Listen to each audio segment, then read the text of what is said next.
नमस्ते इंडिया। मैं आपकी तवलीन और आपके लिए लेकर आई हूँ कुछ नॉलेज, बहुत सारे टिप्स। तो आज की नॉलेज की बात करते हैं। किसी गांव में ना एक भाई बहन रहते थे जो कि रोज़ स्कूल जाते और रोज़ स्कूल से पढ़ाई करके अच्छे से आ जाते। और भाई उसमें से बहुत शरारती था। भाई बहुत ज़्यादा स्मार्ट था।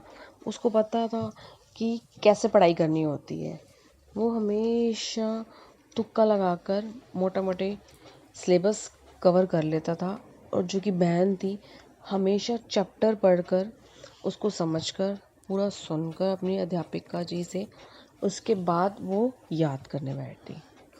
अब पेपरों के लिए ये हर टाइम इसका भाई ऐसे ही याद करता और बहन पूरा चैप्टर पढ़कर लर्न करती।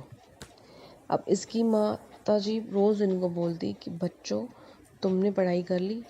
बेटे ने बोला हाँ माँ, मैंने कर ली, मैं जा रहा हूँ खेलने। अब माँ बहुत परेशान हो गई कि इतनी जल्दी इसने पढ़ाई कर ली, ये तो अभी पढ़ने बैठा, अब कहता मैं खेलने जा रहा हूँ। अब मैं इस लड़की का क्या करूँ? फिर इसकी बहन से पूछा। उसने बोला माँ, अभी तो मैं बैठी हूँ, अभी मैंने पढ़ाई नहीं की, अभी मैं कर रही हूँ। और माँ ने बोला तुम अब पढ़ाई कर रहे हो लेकिन तुम पार्क में क्यों गए? इन जानवरों के साथ तुम खेल रहे हो कि तुम पढ़ाई कर रहे हो? बेटी ने बोला कि माँ, थोड़ी बहुत ताज़ी हवा भी हमको चाहिए।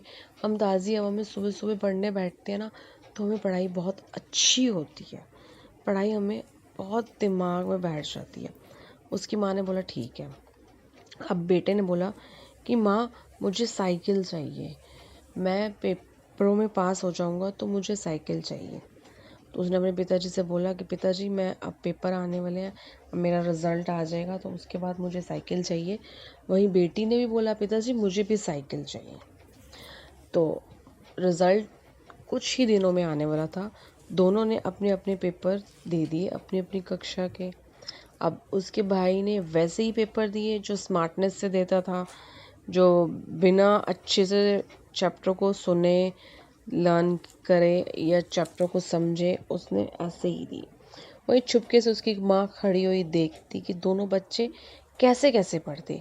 उसकी माँ को चुपके से देखती, उसको पता चल जाता कि उसकी बेटी पूरा चैप्टर पढ़कर समझकर उसके बाद याद करने बैठती और वहीं उसका बेटा अपनी स्मार्टनेस से थोड़ा बहुत याद करता। अब माँ परेशान तो बहुत थी, लेकिन उन्होंने अब पेपर दे दिए। अब टाइम आ गया रिज़ल्ट आने का। 2 दिन बाद रिज़ल्ट आया। दोनों अपने पेपरों में इम्तिहान में पास तो हो गए। अब उसने अपने पिताजी से बोला कि मुझे आपने बोला था मैं साइकिल लेके दूंगा, तो साइकिल लेकर दो। उसके पिताजी ने बोला हाँ, आज शाम को मैं साइकिल ला दूंगा। अब यही उनके पास में जो पशु जानवर रहते थे, जब ये पार्क में पढ़ने जाते थे, वो भी बहुत खुश हुए। वो भी देख रहे थे अपने अपने उस पेड़ से बैठ के कि कैसे उनको साइकिल मिलती है और कौन सी साइकिल मिलती है। अब उसके पिताजी एक साइकिल लेकर आए जो कि उसके भाई को दे दी। अब पिताजी ने बोला कि एक साइकिल मैं लेकर आया हूँ और ये नहीं कि मैं तुम्हारे लिए लाया हूँ खाली, ले तुम बहन भी चलाए, भाई भी चलाए। लेकिन भाई तो शुरू से स्मार्ट था, वो ज़्यादातर अपनी साइकिल चलाता, पर फिर भी बहन थोड़ी बहुत चलाती। बहन ने बोला कोई बात नहीं मम्मा, भाई बड़ा है तो भाई अपने दोस्तों को दिखाने भी लेके जाएगा, तो भाई चलाने के बाद मैं चला लूँगी। माँ ने बोला ठीक है। कुछ दिनों बाद ही उनके गांव में शिक्षक अध्यापिका बड़े स्कूल से आए।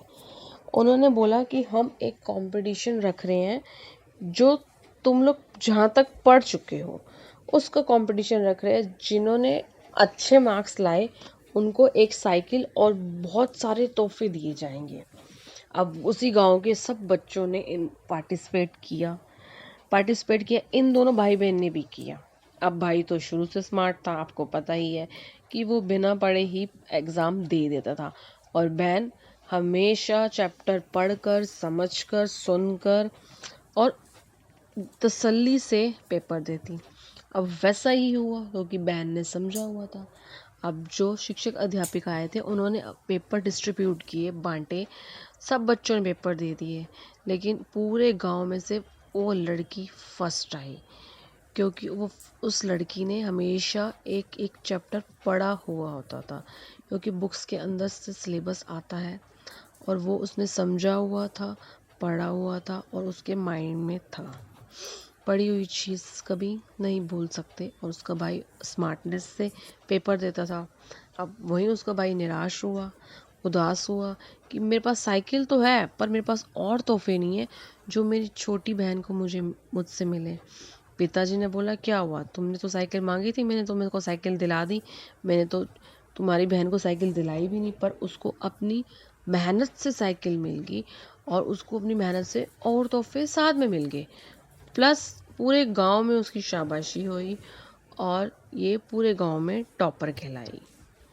तो उसके भाई अब रोने लगा, अपनी बहन से भी माफ़ी मांगी, अपने पिताजी से भी माफ़ी मांगी, अपनी माताजी से भी माफ़ी मांगी कि अब मुझको समझ आया कि पढ़ाई कैसे करनी होती है। कोई स्मार्टनेस से पढ़ाई नहीं होती, ध्यान लगाने से और समझने से पढ़ाई की जाती है। द मोरल ऑफ स्टोरी कि कुछ भी पढ़ने से पहले ना उसको समझिए। समझेंगे वो हमेशा आपके दिमाग में बैठा रहेगा, आपके दिमाग से कभी नहीं याद निकल सकता। याद किया हुआ फिर भी आप भूल सकते हैं, लेकिन समझा हुआ कभी भी आप नहीं भूल सकते। तो स्मार्टनेस नहीं चलानी, जहाँ यूज़ करनी चाहिए स्मार्टनेस वहाँ स्मार्टनेस यूज़ करनी चाहिए, लेकिन कई मैटर्स में स्मार्टनेस यूज़ नहीं करनी चाहिए। Thank you for watching video. Please subscribe channel spreading knowledge and मस्ती टाइम। आपको स्टोरी कैसी लगी, आप स्टोरी कमेंट करिए, लाइक करिए, शेयर करिए चैनल को और मेरे इंस्टा पेज को फॉलो करिए। लिंक आपको डिस्क्रिप्शन में दिया गया है।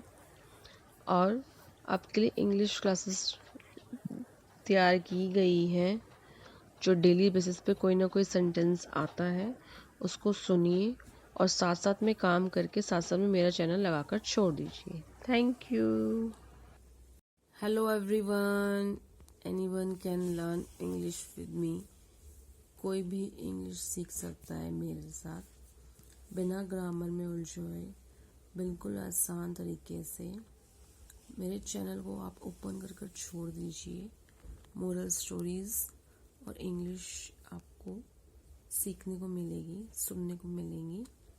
आप डेली बेसिस पर सुनिए, लिखिए और साथ साथ में आप डेली रूटीन पर वर्ड्स यूज़ करिए, बोलिए। आप फ्री ऑफ कॉस्ट घर बैठे बैठे सीख जाएंगे। कोई एक्स्ट्रा टाइमिंग ऐड नहीं करनी इसके लिए।